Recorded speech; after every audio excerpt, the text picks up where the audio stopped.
আসসালামু আলাইকুম প্রিয় শিক্ষার্থীবৃন্দরা, আজকে আমি আলোচনা করতে যাচ্ছি ইনশাল্লাহ ট্যাক্সেশন অফ বাংলাদেশ করভিধি সাবজেক্টের সিকিউরিটি সুদ খাতে আয় অধ্যায়ের একটি গুরুত্বপূর্ণ অঙ্ক, যেটি পরীক্ষা অনেকবার এসেছে।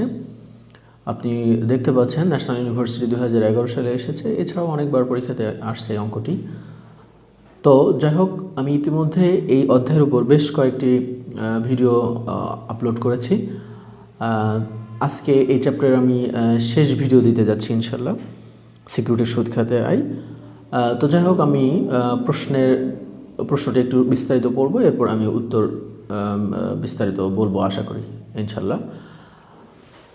তো এখানে দেখেন বলা হচ্ছে, নিম্নলিখিত তথ্যাবলী হতে জনাব হান্নানের 2015-16 আয়বর্ষের জন্য সিকিউরিটি সুদ খাতে করযোগ্য আয় নির্ণয় করো। এখানে আপনাকে বলছে যে এমন একটা আয় নির্ণয় করতে হবে যে আয়ের উপরে কর দিতে হবে।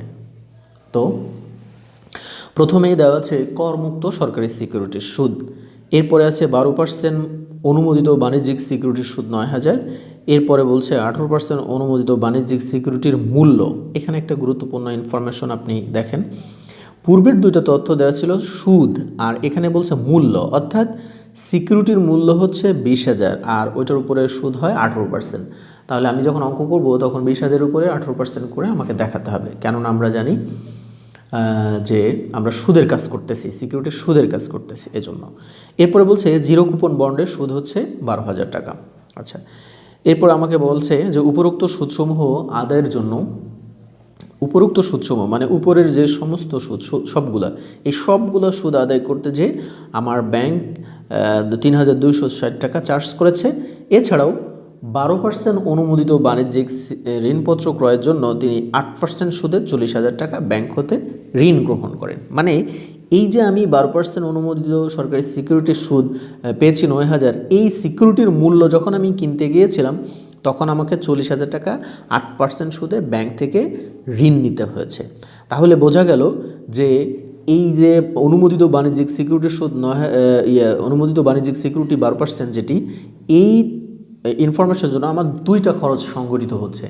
একটা হচ্ছে উপরোক্ত সুদসমূহ আদের জন্য ব্যাংক এত টাকা চার্জ করেছিল, মানে আমাকে 3,260 টাকা ব্যাংক চার্জ দিতে হয়েছিল, পাশাপাশি 8% আমাকে ঋণের সুদও দিতে হয়েছিল। যাই হোক, এই বিষয়ে আমি উত্তরের মধ্যে অ্যান্সারের মধ্যে আরও বিস্তারিত বলবো ইনশাআল্লাহ। তো আমরা এখন সমাধানে চলে যাই অঙ্কের। তো দেখেন, এখানে প্রথমে আমি লিখলাম জনাব করদাতা জনাব হান্নান, এরপরে করবর্ষ 2016-17 আর আয়বর্ষ হচ্ছে 2015-16। এখানে অনেক সময় স্টুডেন্টরা অনেক সময় ভুল করে ফেলে, তো আমি এই বিষয়টি একটু বুঝিয়ে বলতে পারি। সেটি হচ্ছে যে এখানে দেখেন আয়বর্ষ দেওয়া ছিল 2015-16, তো আমরা জানি যে আয়বর্ষ যেটি হয় ঠিক তার পরেরটা করবর্ষ হয়। তাহলে 15-16 যদি আয়বর্ষ হয় তাহলে করবর্ষ হবে 16-17, সেটাই এখানে লেখা হয়েছে। তো 16-17 হচ্ছে করবর্ষ। তো এরপরে দেখেন করবর্ষ দেওয়া আছে, আয়বর্ষ হচ্ছে 15-16 লিখলাম। সিকিউরিটি সুদ খাতে মোট আয় নির্ণয়। তো সিকিউরিটি সুদ খাতে আয় আমরা জানি ধারা 22। তো প্রথমে আমাকে লিখতে হবে করমুক্ত সরকারি সিকিউরিটির সুদ। আমরা জানি যে করমুক্ত যেটা সরকারি সিকিউরিটির সুদ, আমার অঙ্কে যাই থাক না কেন 8,000 টাকা ছিল, আমরা প্রশ্নে দেখেছিলাম করমুক্ত সরকারি সিকিউরিটির সুদ 8,000 ছিল, সেটি সম্পূর্ণ অকরধার্য হয়ে যাবে, যার কারণে এখানে কোনো অ্যামাউন্ট টাকা আসবে না, কারণ এখানে ওই টাকাটাই আসবে যে টাকা কর দিতে হবে, করযোগ্য। তো আমরা রুলস হচ্ছে করমুক্ত সরকারি সিকিউরিটির সুদ সম্পূর্ণ অকরধার্য হয়ে যাবে। এরপরে করযোগ্য বাণিজ্যিক সিকিউরিটির সুদ। তো এখানে দেখেন প্রশ্নের মধ্যে বাণিজ্যিক সিকিউরিটি সম্পর্কে দুইটা ইনফরমেশন ছিল। একটা হচ্ছে 12% অনুমোদিত বাণিজ্যিক সিকিউরিটি সুদ, আরেকটা হচ্ছে 18% অননুমোদিত বাণিজ্যিক সিকিউরিটি মূল্য দেওয়া ছিল। তো দুইটা ইনফরমেশন ছিল, তো আমি এখানে দুইটাই দেখাবো একসাথে। তো আমি এই জন্য লিখেছি করযোগ্য বাণিজ্যিক সিকিউরিটির সুদ, এরপরে অনুমোদিত বাণিজ্যিক, এর আন্ডারে হচ্ছে অনুমোদিত বাণিজ্যিক সিকিউরিটি সুদ 9,000, আর অননুমোদিত বাণিজ্যিক সিকিউরিটি সুদ হচ্ছে 20,000-এর উপর 18% করতে হবে। তো এটা হচ্ছে মূল্য ছিল সিকিউরিটির, আর তার উপর 18% করলে 3,600 টাকা আসবে।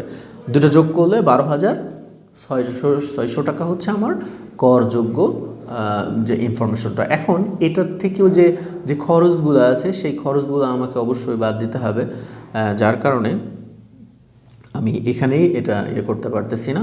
তো আমি এই খরচটা আগে নির্ণয় করে আসি, না হলে এটা সমাধান করা যাচ্ছে না। তো এখানে দেখেন অনুমোদিত ব্যাংক চার্জের পরিমাণ নির্ণয় আমরা কীভাবে করলাম। আমার অঙ্কের মধ্যে যতগুলো ইনফরমেশন ছিল, একটা হচ্ছে করমুক্ত সরকারি সিকিউরিটির সুদ, অনুমোদিত বাণিজ্যিক সিকিউরিটির সুদ, অনুমোদিত বাণিজ্যিক সিকিউরিটির সুদ হচ্ছে 3620,000-এর উপরে, আরেকটা হচ্ছে জিরো কুপন বন্ডের সুদ।